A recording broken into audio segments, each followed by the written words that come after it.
মেধাবী সে নয় যে প্রকৃতই মেধাবী, মেধাবী সেই যে অধ্যবসায় এবং চেষ্টা দিয়ে শেষ অবধি টিকে থাকে এবং সফলতার শেষ হাসিটা হাসে, বলেছেন রেদওয়ান মাসুদ মনীষী। আমি উত্তরবঙ্গের উত্তরের একটি জেলা গাইবান্ধা থেকে ইউসিসিতে ভর্তি হয়েছি, ঢাকার মেইন শাখা ফার্মগেটে।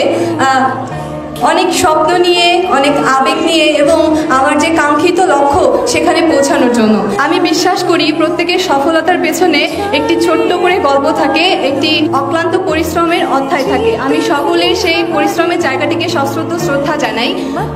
সাম্প্রতিক কিছু সময়ের একটি বিষয় আমার খুবই দৃষ্টিকটু লাগে, সেটি হচ্ছে যখনই কোনো পাবলিক পরীক্ষার ফলাফল প্রকাশিত হয় তখনই আমাদের সমাজের একটি শ্রেণীর মানুষ বলে ওঠে, আরে GPA-5 পেয়েছো, GPA-5 এখন হাটে বাজারে। আসলেই কি তাই? একটু যদি লক্ষ্য করে দেখতে পারবো, আমাদের 2022-23 সেশনে উচ্চ মাধ্যমিক পরীক্ষায় দেশের 11টি শিক্ষা বোর্ড থেকে 13,59,442 জন শিক্ষার্থী উচ্চ মাধ্যমিকে অংশগ্রহণ করেছিল এবং জিপিএ পেয়ে উত্তীর্ণ হয়েছে মাত্র 92,595 জন। এর থেকে এটা স্পষ্ট যে GPA-5 অর্জনটা ছেলের হাতের মোয়া নয়। এটা অর্জন করতে গেলে অবশ্যই পরিশ্রম করতে হয়। আমি বিশ্বাস করি আমার সামনে যারা রয়েছে তারা সকলেই, এই যে আজকে এখানে আমরা উপস্থিত হয়েছি, প্রত্যেকেই পরিশ্রম করেছি, প্রত্যেকেই পড়েছি। আজকে আমার মতো হয়তো তোমাদেরও এই মঞ্চে বসে এটাই মনে হচ্ছে যে উচ্চ মাধ্যমিকের যে সময়টাতে আমার কিছু বন্ধুরা পার্কের অলিতে গলিতে 2 ঘন্টা আড্ডা দিত, ঠিক সেই সময়ে একটি ঘরের কোণে পড়ার টেবিলে বসে আমরা পড়ার জন্য সময় ব্যয় করতাম। ঠিক সেই সময় যখন তারা ফেসবুকে মনোযোগ দিত, রঙিন ছবি তুলে ক্যাপশন দিত, শেয়ার কমেন্ট রিয়াক্টের জন্য, সেই সময়টাতে আমরা ব্যয় করেছি ফেসবুকে নয় টেক্সট বুকে। আর সেই জন্যই আজকে আমরা এখানে।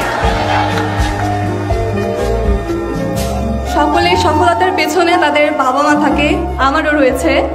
একটি ছোট্ট স্মৃতি শেয়ার করি, সেটা হচ্ছে উচ্চ মাধ্যমিক পরীক্ষায় অর্থনীতি পরীক্ষার দিনে আমার আম্মুর জ্বর ছিল 102 এবং তিনি সকালে 3 বার বমি করেছিলেন, কিন্তু তারপরেও অর্থনীতি পরীক্ষাতে আমার সাথে তিনি গিয়েছিলেন, কেননা অর্থনীতিতে আমার ভীতি ছিল। সত্যি মায়েরা সর্বশ্রেষ্ঠ শক্তি, আর এজন্যই তার অনুপ্রেরণায় 2টা বিষয় মিলে আমি 196 পেয়েছি এবং মানবিক বিভাগ থেকে গোল্ডেন GPA-5 অর্জন করেছি দিনাজপুর পরীক্ষা দিয়ে। বঙ্গবন্ধু শেখ মুজিবুর রহমান একটি কথা বলে গেছেন, আমার এই স্বাধীনতা ব্যর্থ হয়ে যাবে যদি না আমার একটি বাঙালিও না খেয়ে থাকে। ঠিক সেভাবেই আমাদের এই GPA প্রাপ্তি ব্যর্থ হয়ে যাবে যদি না আসন্ন ভর্তি যুদ্ধে আমরা টিকে থাকতে না পারি, আমাদের অবস্থানটাকে দৃঢ় করতে না পারি। এজন্য সকলের কাছে আমি দোয়া চাইবো এবং সকলে নিজেদের অবস্থান থেকে সর্বোচ্চটা দিয়ে চেষ্টা করব যাতে শেষ হাসিটা আমরা হাসতে পারি। এবং আমাদের যে পিতামাতা রয়েছে পেছনে, তাদের যে কষ্ট, তাদের যে আশা আকাঙ্ক্ষা এবং গর্ব করে প্রতিবেশীকে বলা, এই যে এটা বলেছিলি আমার মেয়ে ভাঙা চাল কি উঠাই দিবে, দেখ আজকে সত্যি আমার ভাঙা চাল আমার মেয়ে উঠাই দিছে, আমার ছেলে উঠাই দিছে। সকলের কাছে আমার অনুরোধ, সকল কিছুর আগে আমরা বাবা মার প্রতি শ্রদ্ধা ভালোবাসা রাখবো, সকলে ভালো মানুষ হব।